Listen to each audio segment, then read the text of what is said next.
साल के अंत में आपको आईटीआर फाइल करने के लिए कहा जाता है। कुछ लोगों को लगता है कि उनकी इनकम कम है तो वो आईटीआर फाइल नहीं कर सकते हैं, तो कुछ लोगों को लगता है कि उन्हें अपनी कमाई का कुछ हिस्सा टैक्स में देना पड़ेगा। लेकिन हम अपने नुकसान के बारे में सोचते हैं। लेकिन क्या आप जानते हैं कि आईटीआर फाइल करने से आपके 8 तरह के फायदे हो सकते हैं। आईटीआर फाइल करने पर आपकी आय के हिसाब से आपसे टैक्स लिया जाता है, लेकिन इसमें टैक्स तभी लिया जाएगा जब आपकी आय टैक्स के अधीन आती है। अगर नहीं आती है तो आप जीरो आईटीआर फाइल भी कर सकते हैं। आप किसी भी तरह की आईटीआर फाइल करें, लेकिन फ़ायदे सभी में एक जैसे हो सकते हैं। आईटीआर फाइल करने के कई फ़ायदे होते हैं। ये आपके बैंकिंग कार्य से लेकर बिजनेस तक में काम आते हैं। बैंक से यदि आपको कोई लोन चाहिए तो आपको बैंक को ये दिखाना पड़ेगा कि आप कितना कमाते हैं और किस तरह से आप लोन को चुका सकते हैं। ये देखने के लिए बैंक आपकी सैलरी स्लिप और बैंक स्टेटमेंट की डिमांड करते हैं। आपके बैंक स्टेटमेंट से वो ये जानते हैं कि आपके अकाउंट में हर महीने कितने रुपए जमा होते हैं, मतलब आप जो सैलरी बता रहे हैं वो सही है या नहीं है। लोन लेने में एक जो सबसे ज़रूरी दस्तावेज होता है वो है आईटीआर फाइल। यदि आपने करीब 3 सालों तक आईटीआर फाइल किया है तो कोई भी बैंक आपको लोन देने से मना नहीं करेगी। इसलिए आप हर साल अपने आय के हिसाब से आईटीआर फाइल जरूर करें। आपका खुद का बिजनेस है तो आपको आईटीआर जरूर फाइल करना चाहिए। इसमें आपकी पूरा रिकॉर्ड होता है, आपने कितना कमाया और कितना लाभ हुआ, ये सब जानकारी आप आईटीआर में दे सकते हैं। बिजनेस में जब भी आपको किसी बड़े कॉन्ट्रैक्ट लेना होगा तो उनमें आपको आईटीआर दिखाने की ज़रूरत पड़ती है। खास तौर पर यदि आप सरकारी विभाग में से कोई कॉन्ट्रैक्ट लेना चाहते हैं तो अपना आईटीआर जरूर तैयार रखें, क्योंकि सरकार इसी से आपके बिजनेस का अंदाज़ा लगाती है।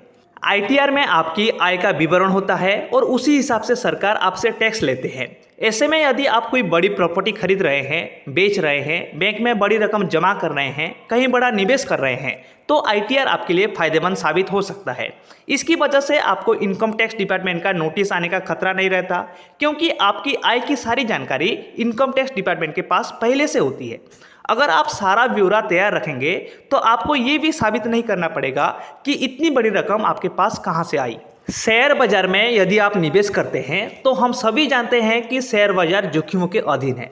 इसमें कब क्या हो जाएगा कुछ कहा नहीं जा सकता। इसमें कभी आपको बहुत सारा फायदा हो सकता है तो कभी आपका बहुत सारा नुकसान भी हो सकता है।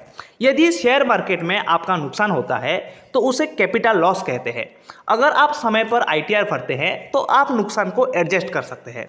आप आईटीआर में ये बता सकते हैं कि आपकी जमा पूंजी इतनी थी और शेयर मार्केट में पैसा लगाने के बाद हुए नुकसान की वजह से वो कम हो चुकी है। इस तरह आपको कम टैक्स देना पड़ता है। आप कहीं काम करते हैं और आपकी सैलरी इनकम टैक्स के दायरे में आती है। इस वजह से आपका हर महीने टीडीएस करता है।